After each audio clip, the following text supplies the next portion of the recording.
my calculations are correct, when this baby hits 88 miles per hour, you're gonna see some serious shit. They're here. Do you really think you have a chance against us, Mr. Cowboy? Yippee-ki-yay, motherfucker. It's showtime. Right, welcome everyone to the VHS Strikes Back. I'm one of your hosts, Chris Phelps, and my co-host is Mr. Dave Horrocks. Hi there, Chris, and hello to our listeners out there. Welcome to the VHS Strikes Back, the show where we dust off the old video player and go on a nostalgic journey to look at the good and bad movies of yesteryear. Now, Chris, we have been threatening for a few weeks now that we're going to dust off the old martial arts movies. So what is it we're going to review this week? Well, Dave, I tried to pick one that I didn't think you'd seen, or if you'd seen, you've not seen it a lot, but I think this is one we've both grew up watching on and off as we were teenagers, and this one's No Retreat, No Surrender from 1986. Now, I don't know if that was half in jest that you thought I might not have watched it, but I think I absolutely watched this and watched it again till the video player was worn out. So it must have been kind of 87, 88. You mentioned last week doing the old trick with the bit of sellotape over the video so you can record it. And then so you know, it wasn't the best copy. And of course, this stars Jean-Claude Van-Damme as the baddie, Ivan the Russian. But I at that time, I didn't know who Van-Damme was. But, you know, this was wish fulfillment for me. And for me, it was very much a more mature version. This is what my memory was, a more mature version of Karate Kid. You know, the fight scenes I thought were a lot better, and I just wished that Sensei Bruce Lee would come and teach me a bit of the old karate / kung fu. So, I mean, what do you remember of this one, Chris? Yeah, it's one of them films, I think, if I'm not correct, obviously it came out in 86, I didn't see it straight away. I'd seen Karate Kid around about 87, 88. I think I didn't see this till about 88, 89. And I've got a feeling I actually watched the second one Thursday. So I'm pushing to about 88 realistically, because the second one was out 87. So say a year later, we got it on video. I might have gone straight to video then. I'm not sure. I don't think it had a theatrical release. So I probably watched it. I think I watched the second and then went backwards with this and got it from the video shop. As I mentioned before, tricked my granddad into standing there for 20 minutes, waiting for his television to boil like in the old kettles. And then eventually when he blew, me and my brother would he'd go, just pick what you want. And we go, oh, what about this one? Is this got martial arts in it? No, has it? And then we get there and we get back to their house and my nana and granddad sat there with a cup of tea, with the fags in their mouth, little bit of, ready to sit there and watch this wonderful film with their two grandsons, and we'd be sat there peeing ourselves knowing that we were going to get a bollocking and we were going to have to turn it off, watch Last of the Summer Wine and having to get up in the morning early to watch it. And it's just one of them films that, as a kid, I loved it. I absolutely loved it.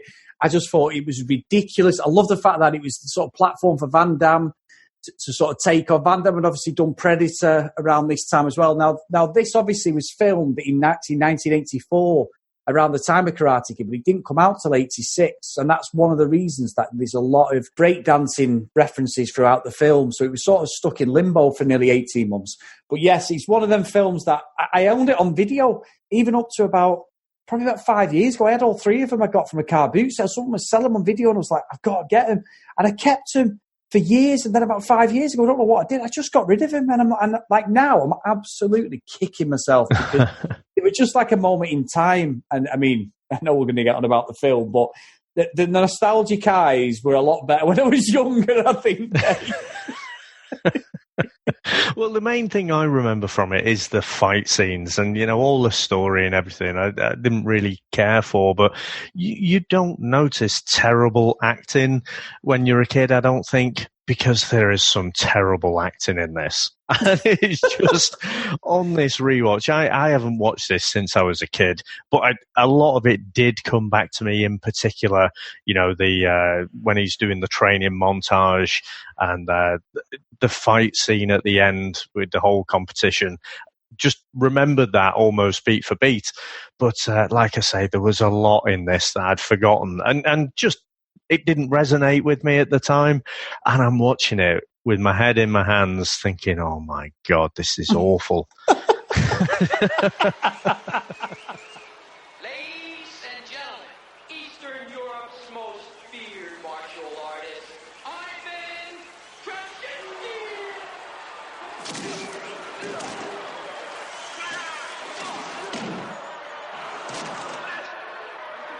Jason Stillwell wanted to be a champion, but he's having a tough time at school. Look, no excuses here, mister. Let's see what you're made of. Fight! And a tougher time at life. Stay out of the way, punk. She's mine. But Jason has a dream. Someday I'm gonna be just like him. He needs a little help and a lot of guidance. Now your training begins.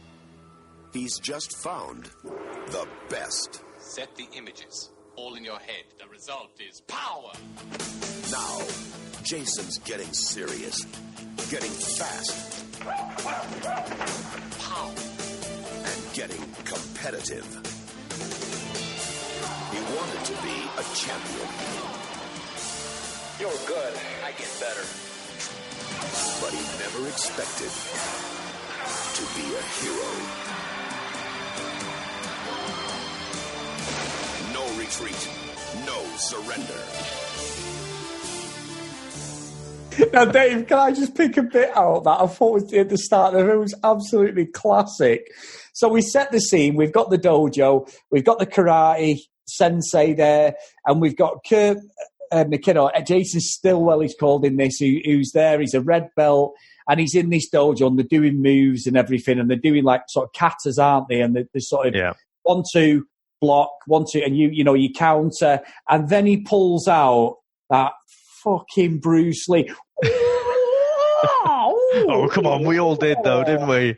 But Dave, he's doing it seriously. Someone's given the script and gone, just do that. And I honestly, I even watched this probably about a year ago, and I totally forgot because we're watching it as like a reviewing eyes.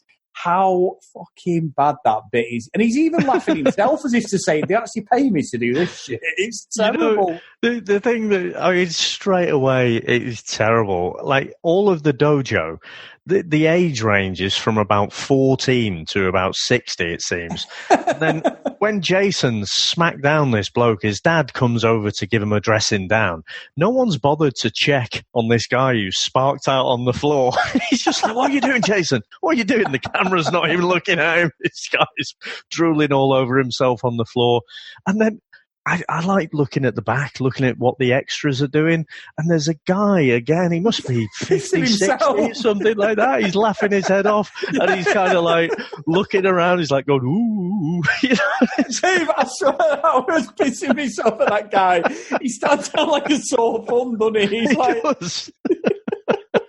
It's just, what are you doing there? It's just the extras budget. Obviously, we're getting family and friends in, just put a gi on him. And I swear to God. Now, talk about, as we said, we've watched hundreds of martial arts films, both of us. And I love the fact that when the bad guy comes in, the guy looks like Van-Damme's dad, doesn't he? Van-Damme's there in the white suit. He's got slick back hair with loads of gel. You've got the other guy who's doing the same. It makes no logical sense what they're saying to Jason's dad, that they're trying to take over the dojo. It makes no sense whatsoever. But the guy next to him, his henchman, is in full karate gi. Yeah. He's actually got changed. He's come in with intent, hasn't he? He's come in the old 80s special. Like the ninjas just appearing on the street. No one's got normal clothes on. And I'm thinking, fuck off. He's just come into a dojo in full gear. I was having none of it. I was pissing myself thinking, this is terrible. But it's terrible and brilliant at the same time because it's just so good. It is wonderfully bad, to be honest. I mean, again, this is another one as a kid. You don't question a lot. So it's, the bad guys, this crime syndicate, they want to take over all of the dojos in America. And you're watching this as an adult and you're like, why? What did they make about fucking 200 quid a week? Yeah. Like, why not just sell drugs? I know, mafia, that'd be a good idea. Sell drugs and move guns. You make money that way. You don't make money from getting £3 subs from everyone at the end of every session. So, I don't know. It's just, it was one of those. But it does remind me, Chris, because I'd watched a lot of these like Hong Kong-based karate movies. And this was kind of a crossover, wasn't it? Yes. As part of the production and everything. So a lot of it, the writing and everything was driven from more that Hong Kong scene, but it was all just kind of Western actors. And I think that makes a lot more sense because you do get those kind of weaker motivations, that don't really stand up. Like, no one would want to do that. But, I mean, getting over that quite quickly. I mean, Jason Dad, he's not too bad. He's a bit handy, as you'd expect, from an instructor. But I just remember, Chris, the ominous look of old Jean-Claude, Mr. Del Monte in the white suit, and it's like, Jason's dad kind of gets a few good digs in with the baddie number 1. Yeah. And then old Ivan the Russian just decides to stand all over him to get a bit of leverage to jump up and give Jason's dad a bit of a kick there. And I remember the leg break being a bit more convincing because nothing happens, does it? It doesn't look like a leg break. It just looks like he's giving him a bit of a dig on the leg. And then you get Jason's dad with the massive overacting. It's like, ah! And then when he's down, it's like, Jason! Oh, it's terrible, isn't it? It is terrible. Let's be honest. It is terrible. I mean, what I get, right, and I struggle with this, and I know I've mentioned this in our other podcast, Comics in Motion, and you did martial arts, didn't you, Dave? And you did it at quite a good level. You competed as well. So you know what you're talking about. I've done it at a lower level, but I've done MMA. I always wanted to do karate as a kid. I always wanted to be like Bruce Lee, Van-Damme. I watched this stuff and lap it up. It could be the crappiest film in the world, but there was a bit of martial arts, even Karate Kid, which even as a kid I knew that Daniel LaRusso could not fight to save his life, could he? It was all like camera tricks and everything. He wasn't like William Zabka. He wasn't like that at all. He was actually a proper karate expert. He wasn't. He was just an actor trying to pretend he could do karate. And if you watch, obviously, the Cobra Kai series, now he still can't do a spinning roundhouse or anything, but it makes for what it is. He's Daniel LaRusso, and that's it, Ralph Macchio. But it's one of them where you watch it now, and I really struggle watching karate films knowing that most martial arts, you need a base of everything. You need a boxing sort of Thai boxing type defense. And the way they're doing them katas and that, and I've done all them, Dave, I'm not being disrespectful, they don't mean anything. There's a guy who goes around China now, and he's an MMA Chinese guy, and he's been absolutely ostracized, and he just goes, fights against all these karate experts who are like 4th, 5th, 6th dan, and just levers them. I'm not talking about point fighting, you did point fight, but I mean, in a normal street fight, like an MMA, and he just hammers them. And I'm not being disrespectful, so, because I've done it myself, and I really find it difficult to get my head round when I first started doing MMA, thinking, there's no way a karate expert, black belt, always wants to be a black belt, he'll lever it. And when you do it, you're like, don't think he would. The kicks would work, the kicks are effective, but the punches are not. You've got no guard or anything. There's no one's going to stand there where you go, and you're doing that's not, you're not protecting your face. A kick you could, Taekwondo you could because of the kicks, the side kicks, but you're within a range, aren't you? It's all about range. But that other person's fighting out that range. If someone just bull rushes you and gets you on the floor, you're pretty much fucked in a fight. And when I watch him now, I do struggle. So the first 10 minutes, 15 minutes, I really, really did struggle because it was like dancing, like that Brazilian sort of choreographed fighting, capoeira, which I know Nani, who played for my team, Manchester United, used to do. And it's all that sort of the missing each other with the kicks and the spinning. And that first fight scene with his dad obviously his dad can do a bit of, Tommy can do a bit of martial arts, but it felt like that. But once I initially got over it, Dave, I was all in on this crap. It was just amazing watching the fight scenes. I mean, I know we'll get onto the fights, but Dave, can we talk about RJ? Well, you did mention it was filmed in 84 when breakdancing was huge. So why is RJ so shit at it then? Well, he's shit at it, but his actual stunt double, who looks nothing like him, is actually really good. It's about stone heavier or something. Yeah. And he's so bad at rapping as well. Oh, that rap was awful. I tell you what, though, you got to give him credit. That boombox he had on the front of his BMX bike had some bass on it, Dave, because when Jason's at his house and they've moved house, haven't they, and he's saying about his dad running away from that syndicate after the karate thing. Yeah. And he comes, doesn't he? And then he's just like, how racially stereotyped can you get? You know, he's on a bike, he's doing breakdancing, he's got beatboxing on the boombox, and then he's doing basketball. I was like, how many sort of racial stereotypes can you get in one scene? It's terrible.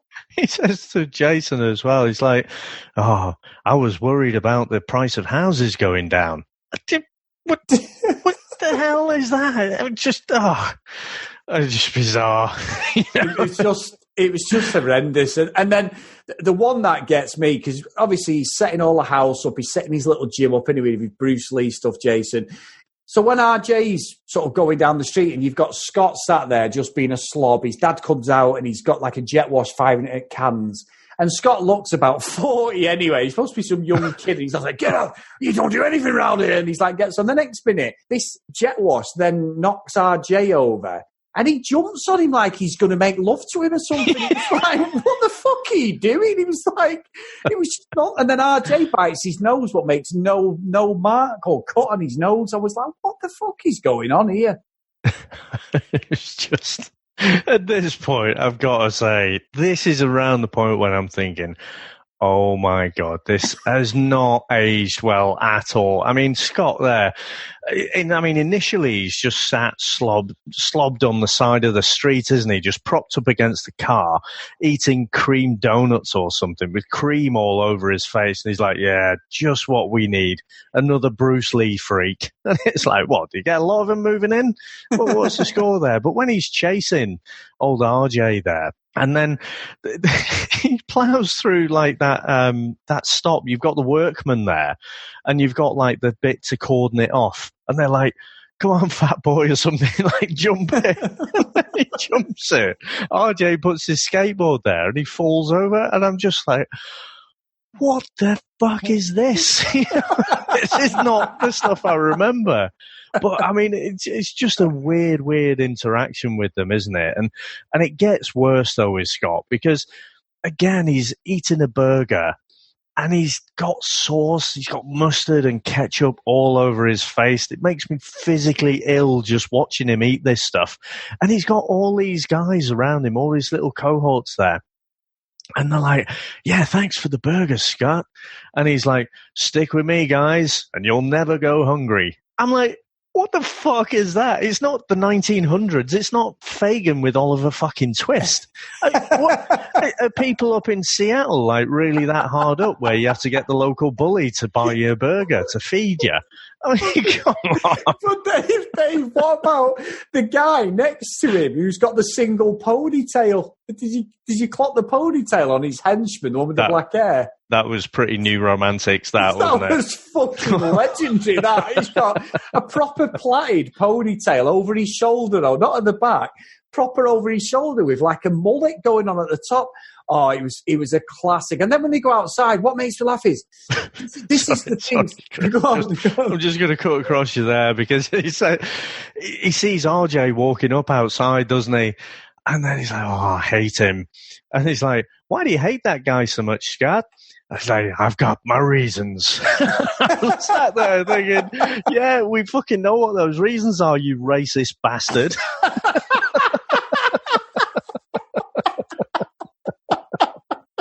It's just woeful. It's fucking That's very good, that day. Very good. Well, go on, sorry, I cut across you there. No, because that's where you get the line, don't you? So he goes, keep him distracted. Or he says, I've got a plan. And he says something like, keep him distracted, keep him busy. And I'm like, that's the fucking plan. I mean, come on, let's be honest there. I'm not into body shaming, but Scott is a big lad. He's already nearly had a Sean Connery when he was chasing after him. Now he's getting into a parking lot fight with him. And this reminds me, the bit RJ's just strolling along like nothing's going on, like he hasn't got any eyes or peripheral vision or anything. And the next minute, you hear the music sort of ramp up a bit, and 6 or 7 people just surround him, and I'm like, There's a film I've mentioned this before when we talked, a Chuck Norris one where Chuck Norris is the baddie in this film, and the guy's walking on the beach with his girlfriend. It's like Miami Beach or something, and there's nobody around. Dave, you know when you see it like Daytona Beach or something like that, and there's nobody around at all, say a lifeguard. And they're walking along on the beach, and all of a sudden he gets surrounded by about 8 guys like ninjas. And you're like, surely he must have fucking seen 8 people coming from nowhere. Well, they are ninjas, to be fair. Ninjas get everywhere. They come out of the water or something. Come out the sand. This was the same. It made no physiological possibility they could have surrounded him the way they did so quickly without him seeing anybody. It was just fucking nonsense. And then you get the line where he starts getting a bit of a kicky when he tries to kick Scott and bounces off his belly, and he uses them superpowers of his stomach. He's got a big stomach. To knock him over. And then he's on top of him again like he's dry humping him. And then Jason just ran. What about where he's got hold of his legs? And he's just swinging his legs. Like, you know, you're swinging your kid or something like that. It's like, what exactly are you trying to do there? It was just bizarre. And then Jason comes over, doesn't he, and gives him a bit of a kick, then a roundhouse, then a couple of digs. But then he says to him, doesn't he, Jay, like he's a karate. He's like, no retreat, no surrender, back to back. I was like, what are you going to do? Beatbox him or something? It just came from absolutely nowhere, didn't it? It's like, you know, this is the title of the film. We're going to have to crowbar it in somewhere. So it's like, back to back. Come on. Fucking awful. It was awful. But it got broken up, that fight, didn't it? And that was the end of that. So Jason decides to join the dojo and goes to a local karate place. And he gets in there. And the instructor who turns up, he's actually a nice guy, dead respectful, proper, like karate, as you would expect. He says, you know, Ian Riley's the one who owns it. He's been fighting. I'm here now. And I'm just... Chris, sorry. Can we just go? So he gets to know of this dojo because he sees the leader of the dojo, or whatever you call him, sensei. He's on the TV, isn't he? Yes, fighting. In the worst fight in the world and the worst acting I think I've ever seen. It hurt my eyes, Chris. And the way the guy is like celebrating and he's holding this massive trophy up, which later we see just turns up like as if he's just walked out of the ring and he turns up at a party with it. It's just like, I couldn't believe it. I don't know that guy, if he was an actual kickboxer. I presume he was or something, but he could have spent a couple of quid on a couple of acting lessons, I think, because he was just absolutely awful. And he had that silly squinty-eyed smile on his face all the time, and massive hairy back. It was just, that for me, there's a lot of terrible acting in this film, but that was the worst, that little fight there. It was, because even when they actually, if you watch, they edit the actual bit where he receives the trophy onto a fake TV screen, don't they? And you can actually see that it's been superimposed on. It's really... It's like they've cut out, you know, they had a big prop, which was a massive TV, and then they're just, they're actually physically there behind the TV. Oh, so it was awful. It was awful. And, sorry, so he does, so he then sees that, and says, right, I'm going to go join their dojo. And this bit again, he goes to the dojo. Everything's respectful. The sensei there, who's the stand-in for this Ian Riley, he's Dean. He stands in. He's dead nice to Jason. Everything's cool. RJ's there, and then we get fucking Scott there. He looks like he's got half his dinner down his throat. He goes, "Yeah, that guy's. Look at what he's done to me. Look what he's done to me.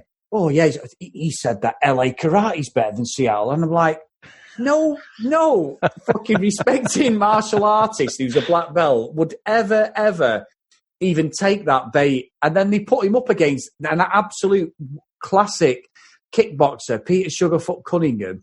And that fight is fucking terrible. Because you can see that Jason, he's pulling his punches. Kurt McKinney, who plays Jason, he's pulling his punches. You can see he's trying his hardest not to hit him back. And I'm like, oh, this is terrible. No, my God. Like you say, though, the head guy, like the stand-in head guy there, because the main sensei's away doing his tournament, he's bipolar because he's the nicest guy in the world. But as soon as they find out that he's been dissing Seattle karate, he turns into this right arsehole. It's like, you know, he says he can eat you for breakfast, and old Sugarfoot's like, I ain't nobody's lunch. It's like, oh, come on. Some of this dialogue. You don't see dialogue like that anymore. No, it's fucking terrible. Oh, you know what I find funny, though? Because, you know, Jason's got a lot of heart, but he gets beat by Sugarfoot. Well, he's called Frank Peters in this. He gets beat by him. But then RJ gets his clothes like they've just robbed some money or something. They run off like they've robbed some money. Don't they? Run. Let's go. It's like, why the fuck are you running? I don't understand what you're running from. It's just, you've been embarrassed. That fucking Scott's done you over. I just couldn't get it. And he's going, let's get out of here. And I was like, oh, this is terrible. And then this leads into, I'm sorry, Dave, this leads into, for me, the worst bit of the film when Jason's got a shirt on, he's got a tie, he's got a pair of like chinos on, he's looking really slick. He goes in the old station wagon there, the old Griswold station wagon, to this mansion. And we get all these characters we've not seen. We get this girl called Kelly, who we don't know anything about. And Dean comes over, doesn't he? And they're talking about like Ian Riley, who's her brother. Kelly's is Ian's sister. And this Dean's like, oh, I'll get a bit of her. And he goes all sleazebag then. So from the minute that he gets triggered that LA Karate's better, not only is he an arsehole sensei, he's also a fucking sex pest as well, because he's really sleazy towards Kelly. But then Jason comes in and goes, I've got you this. Now, bear in mind that Ian, her brother, knocks this parcel over about 2 seconds earlier. She gets in there and opens it, and there's a bunny, a little bunny rabbit. Now, the rabbit could have hurt itself when it got smashed into 2 minutes earlier. She went, that's just what I like. I thought, oh, you know me so well. He goes, oh, I knew last week when we was out in the pet shop. I'm like, so I genuinely got the cursor. I was watching it on my laptop. I got the cursor on my laptop and thought, have I nodded off here? I went all the way back to the start watching the little screen, and I'm thinking, fuck off. We've not even seen Kelly in any of this film. I was like, the continuity of that was just bullshit.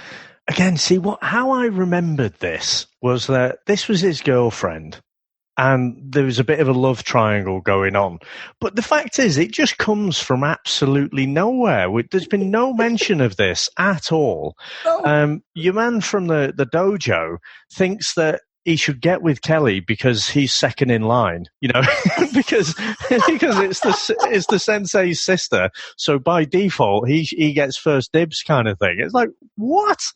But all of it, again, I think I can't wait, Chris, till we go back and watch some of those older Hong Kong classics, because again, the motivation is a little bit like that, where my Kung Fu is better than your Kung Fu. You know, when you get the terrible dubbing and stuff. It's like, to me, they've just adapted this to that kind of Western, you know, you've got a bunch of Western actors, but the script, I mean, the writer, this was his first script that he'd ever written. So he's a bit of a blagger, a bit of a chancer from what I can tell. And, you know, managed to convince these people. And then so he was writing it in the evenings, you know, before they'd be shooting and stuff. And I can't imagine you'd get away with that these days. But again, it's just so weak, isn't it? But, you know, again, it does its job, or at least it did when I was a kid, of just saying, oh, you know, Jason, it's putting him down into a worse place, and he just feels all lonely. He's got no one. His girlfriend's been taken off him. So that's all what it's trying to do. But yeah, it's just when you actually want to know a bit about the story and where's this come from, you know, it doesn't really do a good job there. No, it doesn't. And he gets absolutely hammered then by Dean, because Dean comes over, sticks the actual lips on Kelly from nowhere, proper sex pest, because Scott had told him Jason had been kissing her. And then from there, it gets to the point where Dean just totally hammers Jason, just levers him. He kicks it at one point about 20 feet across the floor, across the table, and Jason legs it off, and we get that. And this is where we get this fucking resurrection of Bruce Lee. I'm sorry. It's absolutely nonsense. He's at his graveside. Help me, Sensei Lee. I'm pretty sure I've not known anybody being able to resurrect somebody by shouting at the grave. But Bruce Lee turns up in a cloud of smoke in this fucking training dojo he's created.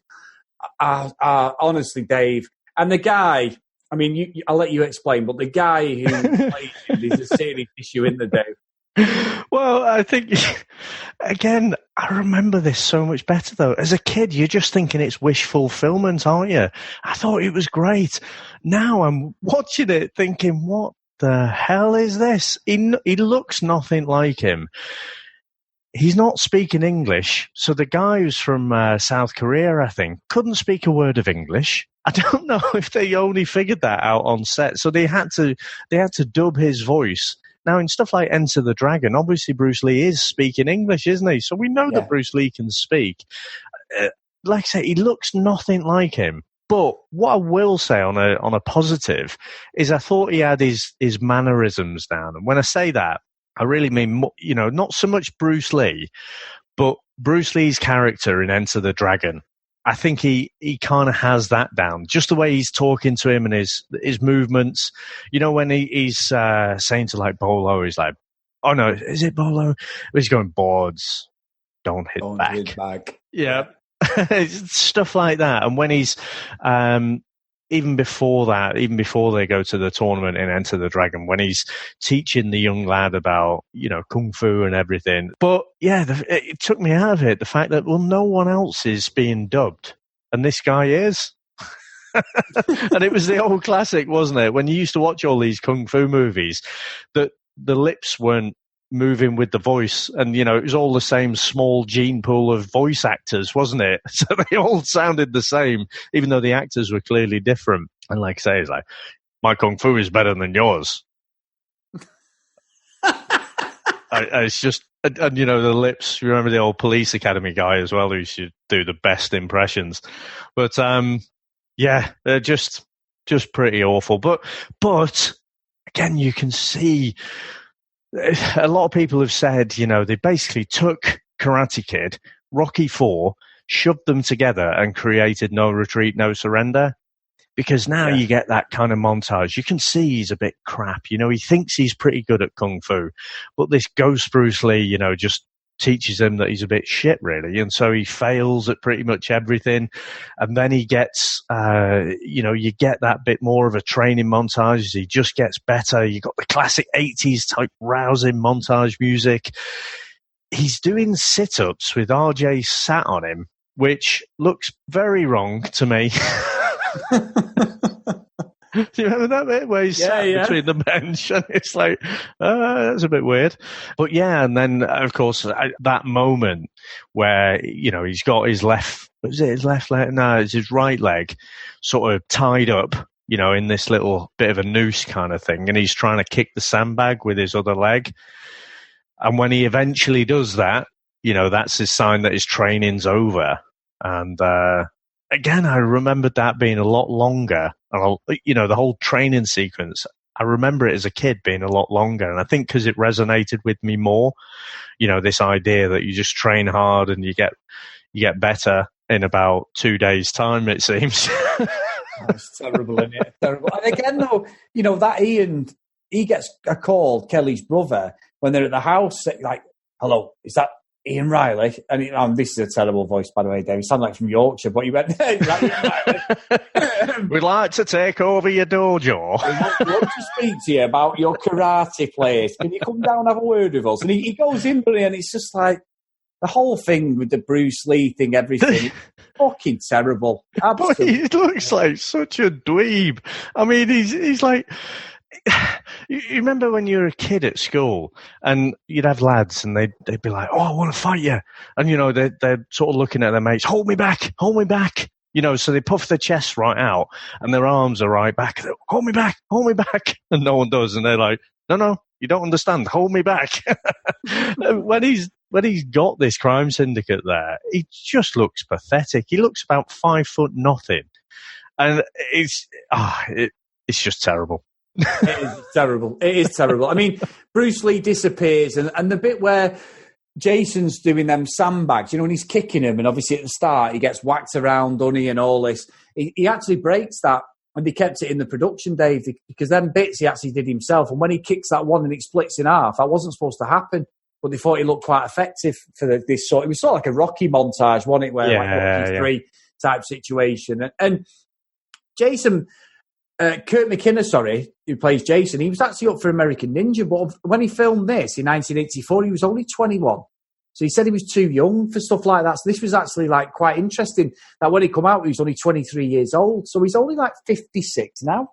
He's been a bit of a daytime TV soap actor popping up here and there on the odd thing in America. He's not really done any martial arts stuff, which is obviously we know with Van-Damme, he's carried it on forever. This skyrocketed Van-Damme big time. But yeah, that it is interesting though, isn't it? That, you know, he's decided to go completely against the whole martial arts stereotype, you know, because I remembered at the time, and again, on the rewatch, you're always wondering, is it going to stand up? Because I don't remember Karate Kid. I don't remember Danny being quite so bad as he looks now. And, you know, in Cobra Kai, certainly. I'm not sure if he's ever practiced any kung fu, you know, outside of when the camera's rolling. I mean, I gave Keanu Reeves' kicks a bit of a dissing the other week, but I mean, Keanu Reeves was more convincing than Ralph Macchio. Yeah. But you could see that Jason was genuinely pretty good. And even in, you know, when he wasn't supposed to be, you can tell there's a lot left in the locker, can't you? And some of those moves, I mean, those high kicks, you just can't fake them. And no, I was pretty impressed. But it seems to be he decided to go down the acting route, and then has just completely gone against, you know, his kind of martial arts background. And I think it's a little bit of a shame, because I think he did look pretty good. Dave, no, he is good, to be fair. I think him and Van-Damme especially are fantastic in this film. The martial arts stuff, especially in the end fight. So obviously we get a bit of a best of the best situation, don't we, where I don't know what the logic is behind this, but if they lose the dojo, Ian's dojo, if they lose to these people, he's forfeiting his whole business, which makes no fucking sense whatsoever. Sorry, Chris. You know, I don't think anyone asks why ever in this movie, and I don't know, the more movies of this type that we see, I think there's going to be a theme. But there's a technique, you know, as part of like root cause analysis and stuff. If you ask 5 whys, 5 questions of why, you know, is this, you will get to the root cause. That's the theory. But no one asks 1 why. It's like, oh, if they win a tournament, you know, we sign over the dojo. Well, why? Why would you do that? So, I mean, you've just got to get over it and kind of go with it. But they decide, you know, we don't need all these fighters. We're just going to get Ivan the Russian in. Again, we're going still with the whole very white theme. You know, so before he had his white suit, now he's got his little white vest on and stuff. And, he's going to take all 3 of them on. And I must admit, so I'd watched the whole movie on this rewatch once, but then I've watched this end bit a couple more times, because there is some great fighting in this. Oh, yeah. And there's something where we've both researched this regarding the fight scenes, and Van-Damme, and you told me this, Dave, he'd not pulled any punches, had he, in these scenes? So that's why a lot of the fighting looks quite real when he's doing all his moves and stuff. Yeah, he kept getting told off and then wasn't paying any attention, because this was Van Damme's first movie where he's actually playing a prominent role. I'm sure there was something, I've seen some footage of him breakdancing in some purple leotard or something where he's on the screen, you know, before they were famous kind of thing. But no one knew who he was then, so he was full on trying to make a name for himself around this time, isn't he? Yeah, he is. And he did, we mentioned Peter Sugarfoot Cunningham, like I say, he was a top kickboxer in real life. He fought Jason in the dojo at the start. He goes against Ivan Van-Damme. And there's a bit there, because I'd seen it, where he said Van-Damme actually knocks him out with one of his kicks. And I kept thinking, what bit is it? What bit was it? And I'm like, it's the last bit. So if you do get a chance, anyone who's listening, to watch the film again, and it's readily available on YouTube. If you just put No Retreat, No Surrendering on YouTube, the whole film is on there, and the second and third films are there, unedited. And he absolutely 100%, when he bounces off the rope, he roundhouse kicks him straight to the face and knocks him clean out. And that's why it looks so good when he knocks him out, because when they carried him off, his fucking body's prone, you can see. Yeah. Of all the crap acting, it's like, wow, they really pulled that off. You know? Yeah. Well, as a point of reference, last year, Van-Damme had done a bit of things where he got involved with a couple of MMA sort of dojos and stuff, and he went to some of the camps, and there's a UFC, he was the ex-bantamweight champion called Cody Garbrandt, and he went training with him, so he showed Van-Damme doing the kicks, because he does show some of the MMA guys, especially them kicks he does are fantastic, because of his ballet background as well, and everyone always says it with Van-Damme, his kicks are just something else. Nobody, even George St. Pierre was a welterweight champ for years, and he's a French-Canadian, and he's quite good friends with Van-Damme, and he used to get Van-Damme in to show him techniques, for the kicks, and George St. Pierre's a top karate expert, Dave, like so many Dan, but obviously he did wrestling, boxing, everything. It showed Van-Damme last year, he was saying about not pulling his kicks, and I've heard that a few times on some of his films, and he kicked this Cody Garbrandt in the face when they were doing a bit of sparring, like touch sparring, and this Cody Garbrandt's one of these people, Dave, he's like a Rottweiler, and he went for Van-Damme, and Van-Damme shit himself. He was like, obviously he's about 30 years on him, but he was a top kick. He'd been told it was all for show and for the cameras, it's just an exhibition thing, and he didn't like fully smack him, but he did it enough so he caught him on the side of the head, and you see Van-Damme absolutely whack himself. So he's like, there was that thing years ago, wasn't there, with Dolph Lundgren, where they staged that fight, didn't they, for Universal Soldier in Cannes Film Festival, and it was all set up, and they both got off boats, and everyone's like, they ate each other, and they didn't. They were good mates, but they didn't. Yeah. But then the thing with Steven Seagal was the one, wasn't it, at Stallone's house, where they were going to have a fight, and Steven Seagal, and I've gone off on a tangent here, but Steven Seagal is the biggest blagger, and they call it bullshido, don't they? Bullshitting. Watch it on YouTube. He's the biggest bullshitter of karate and martial arts. Anybody out there who thinks what he does is real, it's not. What he does is obviously, he does Aikido, and Aikido's about using the other person's body. But when you, as that's how you do it, it's a defensive martial arts. But when you watch his demonstrations, everyone just falls over. It's like watching them evangelists when they're in the church. I saw one the other day. Yeah. I don't know if I can say it actually, but I saw one the other day where he had this name, right? But there's an evangelist. And this is like Steven Seagal he'd seen him do these Russian demonstrations, and they're running at him. And as they run at him, one by one though, not all together, he like flips one, but he flips with the move. I used to do it. You used to probably do it. You go with a fall when you're practicing, don't you? Well, these are proper live demonstrations where he's supposed to be showing someone properly got to attack it. And it's like, but you're attacking him in singular motion, and you're attacking him straight forward, and you're falling because you know that you're going to end up falling to the side, or he's going to flip you over his shoulder.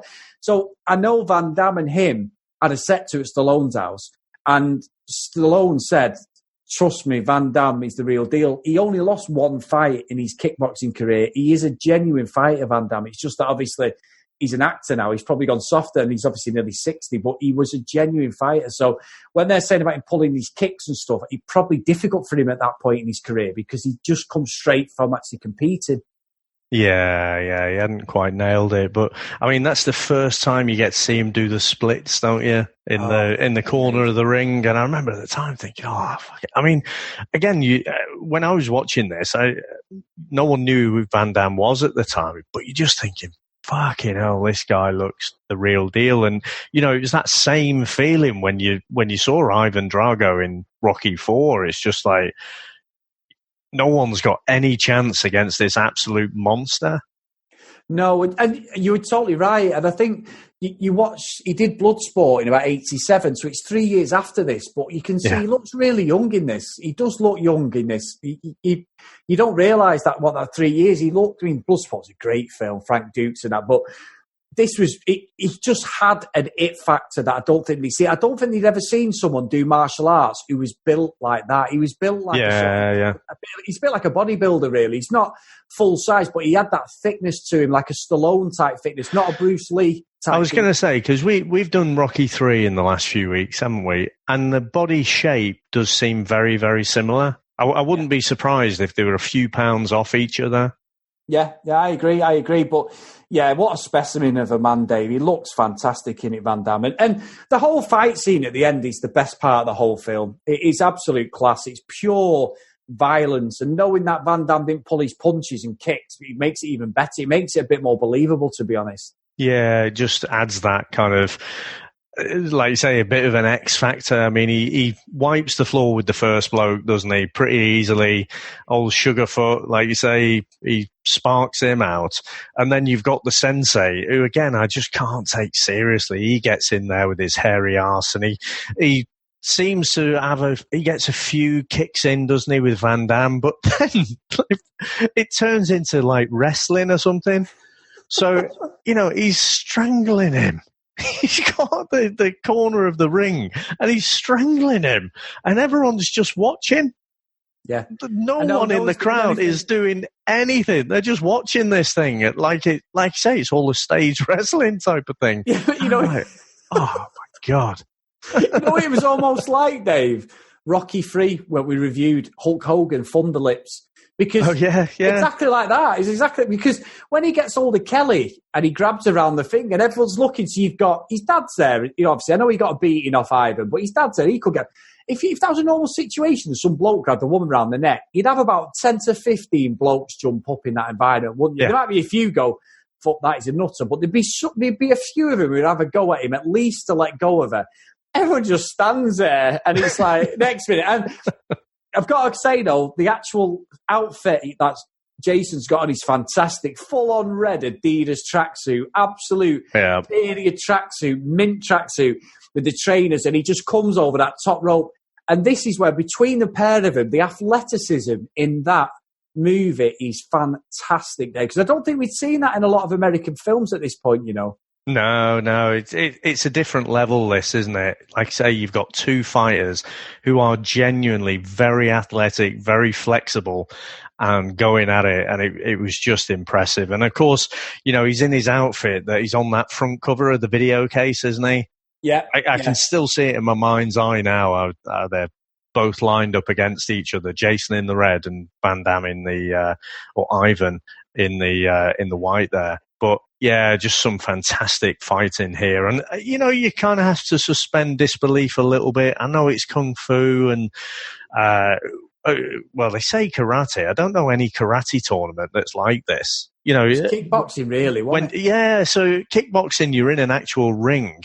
Whereas, karate tournaments don't tend to be in a ring. But anyway, the size of Van-Damme and the size of Jason, they're completely different weights, aren't they? So you can kind of get it that, all right, I'll go with it. But, you'd have to fancy Van-Damme if it was in the street, wouldn't you?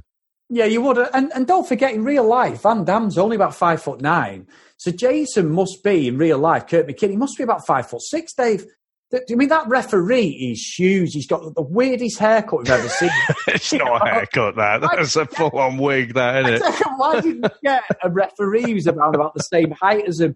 They picked a referee who was fucking huge. And then when Van-Damme proper roundhouse kicks the ref out the ring, he must be about 16 stone or something. You're like, no, I don't believe that for a minute. I think it was when Sugarfoot got knocked out. And again, you've got the sensei, the hardest one out of the bunch. And he's like, oh, God, he's trying to get Ivan, and the referee's just holding him off. It's terrible, isn't it? It's supposed to be this hardened fighter. And the ref's just like you say, he's just a monster compared to everyone else, just holding him off fairly easily. It is. And I love the Rocky sound to all the punches and kicks. That just like... Yeah. They're all sledgehammers, aren't they? Yeah, when Jason's got Ivan up against the ropes there and he's just pummeling him, very much like Rocky III when Rocky gets Mr. T in that third round and he's like, go for it, and he's like just bombarding him. But when he beats him, and he's fantastic when he beats him and he knocks him out, I mean, Van-Damme takes a hell of a whack out the ring there. He proper ends up on his face. But Dave, I'm waiting for like a backstory then, thinking, right, well, his dad's going to open a dojo now. He's going to go in with this Ian. He's going to get his confidence back. They're all going to become mates. No, we get an escape to victory moment where they're just throwing Jason up in the air. And you've got Dean, who's been leathered, who hated him. He's at the back. You've got Scott there, who absolutely fucking can't stand him. And he's fucking throwing him in the air. But it goes on for too long, don't you? You expect him to throw him up maybe 2 or 3 times. We must get about 10 times before the film goes up. And they nearly dropped him loads of times. I kept thinking, I know it's bad, I kept thinking, I bet his arse is killing there the way they were pushing him in the air. And then it just goes off and you're like, why didn't you show a bit of an after thing? Him and Kelly ride off into the sunset, or something. I think I know this though. Because, so in Rocky 3, obviously, the end bit, we got, the whole Apollo, the favor, and, want to ring the bell? Ding, ding. We get that bit, and that's the end. But in Rocky 1 and 2, it's the end of the fight, isn't it? And it's literally, I remember, I've not seen Rocky 2 for a while now, so I'm more remembering that one, where I saw Rocky fairly recently. He just finishes the fight, and then that's it. You just get the music and the end of film.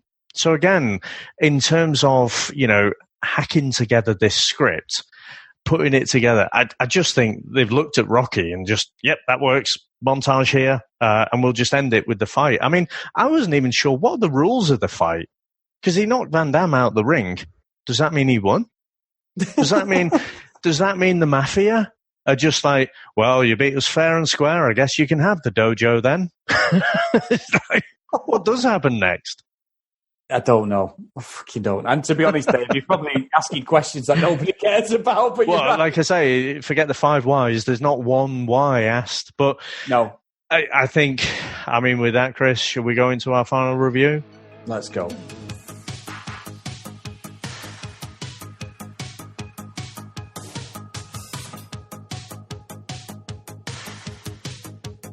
So, Dave, I would like to go first, if that's okay. Of course. So, I don't know what to say. I do know what to say. I've seen it. I'll probably say I've seen this film maybe a dozen times, and I've not watched it I watched it last year, but before that, probably, even though I had it on video, as I mentioned, it was probably a good 7 or 8 years since I've watched it properly. And I have come across certain scenes on YouTube when I'm doing my Friday night troll where Sam's got her soaps on and I'm sat there just going from fights in the street to martial arts stuff to UFC fights to boxing to comic book stuff, just a whole mix. And I have come across it before and I've watched certain bits, and mainly the end fight. Watching it again, it's just all kinds of bad. If anybody, as a point of reference, hasn't watched it, who's listening to us, please watch it. It's fantastic. As I mentioned earlier, it's on YouTube. It's just a pure B/even C movie. It is that bad, the acting. It breaks every stereotype, whether it be racially, for females, for just anything it breaks. There's no shits given. It's just an 80s throwback to an era where you just would not get away with some of the stuff in it. But I fucking absolutely loved it, Dave. And I shouldn't have loved it because I know we've reviewed some bad stuff. I should have absolutely hated it. And I know we did Tank Girl last week. And on paper, Tank Girl should be better. It's reviewed better. But this was just me in the 80s, late 80s, early 90s. I love this type of stuff. And I'm actually contemplating buying all 3 of them on DVD. And I did see on the articles we read that there's a Blu-ray version out. So I'm actually going to send it to Hill Valley, because it's not a fantastic film at all, but I will genuinely watch this again, Dave. So Hill Valley for me. What about yourself?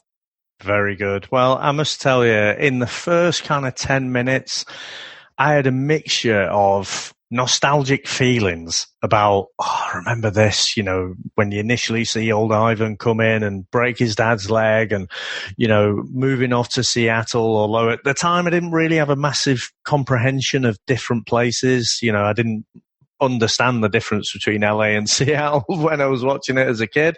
But a lot of the time I was thinking, I've made you watch some crap, haven't I, with the comics podcast? And I thought, he's fucking done me here. Because I'd remembered watching it as a kid. So when you'd mentioned it, I thought, oh yeah, I remember watching that a lot as a kid, but I don't really remember that much about it. It's been years and years since I've watched it. At least I would say 25 years it must be. And some of the casual racism, the stereotypes about kung fu and all that, it was a bit uncomfortable to watch. The acting is just absolutely atrocious. I cannot think, like you say, we watched Tank Girl last week. The acting was so far superior in that.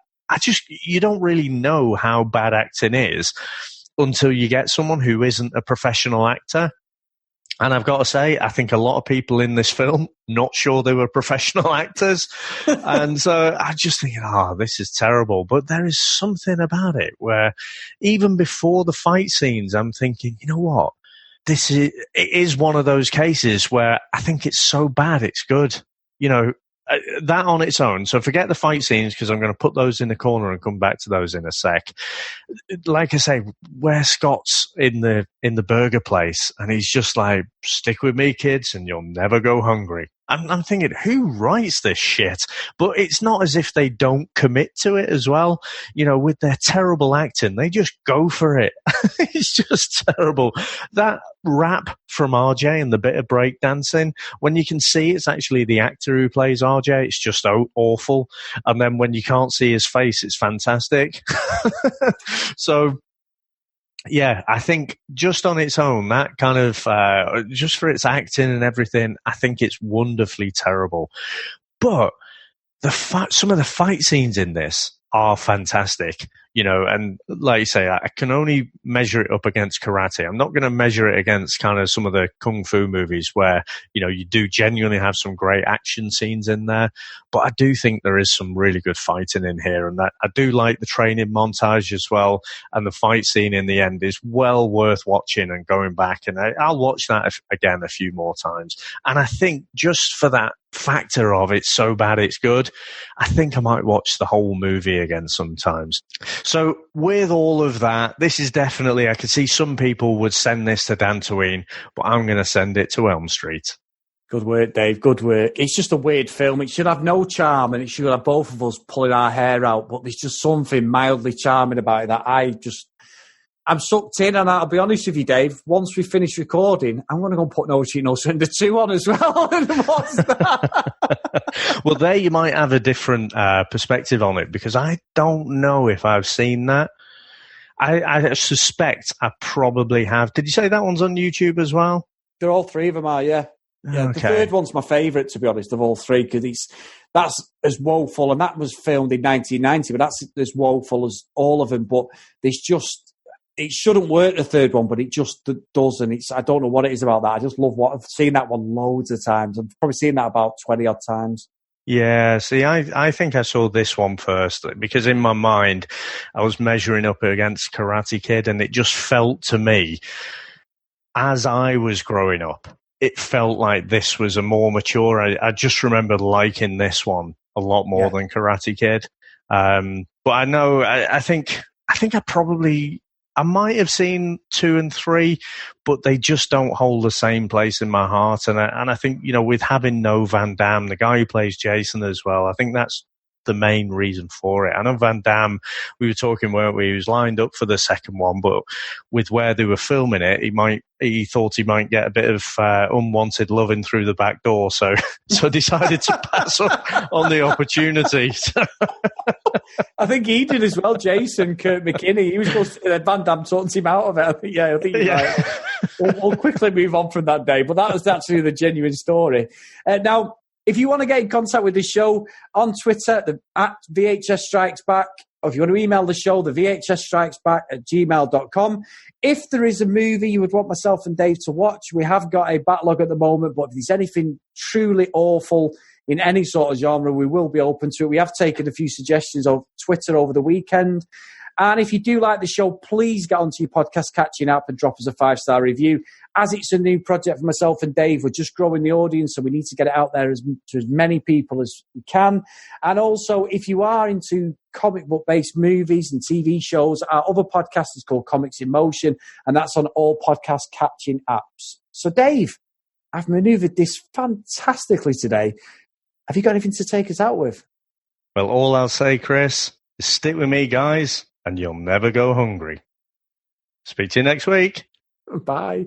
That's it, man. It's game over, man. It's game over. What the fuck are we gonna do now? What are we gonna do? Maybe we could build a fire, sing a couple of songs, huh? Why don't we try that? We better get back, because it'll be dark soon, and they mostly come at night. Mostly. I'll be back. That's not. We came, we saw, we kicked its ass. Wax on, wax off. Get to the chopper! ring the bell? All right. Ding, ding. Bust you up. Go for it. Well, here we go. Ain't so bad. Ain't so bad. Ain't so bad. Come on. Ain't so bad. Ain't nothing. You must be crazy or something. I'm crazy. You just a stupid fool. Yeah, maybe you're crazy. I ain't breathing heavy. He's a fool. He's stupid. I seen you at 6.